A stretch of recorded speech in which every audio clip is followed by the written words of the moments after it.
ICT বিষয়ের অনেক সময় এই ধরনের প্রশ্ন যদি থাকে যে ইংরেজি কে অক্ষর সমতুল্য অ্যাস্কি কোড কত, তো এই কে অক্ষরটা কিন্তু ক্যাপিটাল লেটারের কে, অর্থাৎ বড় হাতের কে, তো এর সমতুল্য অ্যাস্কি কোড কত, তাই না?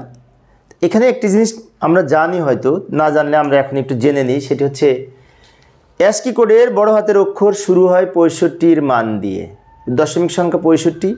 এটা হচ্ছে এর অ্যাস্কি কোড। এই যে লক্ষ্য করে আমি ওটাও লিখে দিলাম যাতে সহজে বুঝতে পারি। অ্যাস্কি কোডে ইংরেজি বড় হাতের অক্ষর এ সমান 65 দিয়ে শুরু হয়।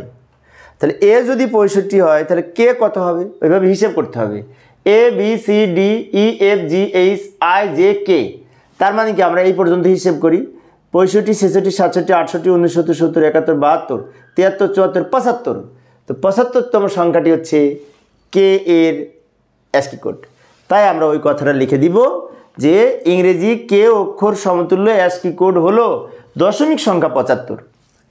এখন 75-এর বাইনারি মান আবার এই সংখ্যাটি, এটা কিন্তু অ্যাস্কি কোড, 7 বিটের অ্যাস্কি কোড আমি লিখেছি।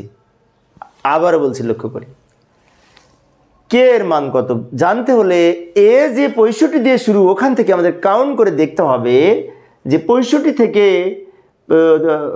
কে কোন জায়গায় যে সেট হয়। তার মানে 65 থেকে আমরা গুনতে গুনতে যে দেখলাম 75-এর সাথে কে মেলে, তা 75 হচ্ছে কে এর সমতুল্য দশমিক মান। এখন এই দশমিক মানের আবার বাইনারি কত, সেটা হচ্ছে প্রকৃত অ্যাস্কি কোড। তাই বাইনারি মানে এই সংখ্যাটি আমরা ক্যালকুলেটর দিয়েও বের করতে পারি, অথবা 75কে বারবার 2 দিয়ে ভাগ করেও বের করতে পারি। কিন্তু অ্যাস্কি কোডে প্রকাশ করতে হলে বেজ হিসেবে আবার এখানে অ্যাস্কি দিতে হবে, ASCII, মানে American standard code for information interchange. এই অ্যাস্কি এর পূর্ণরূপ এটা তোমরা জানি।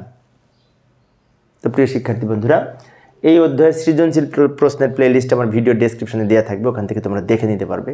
ধন্যবাদ সবাইকে।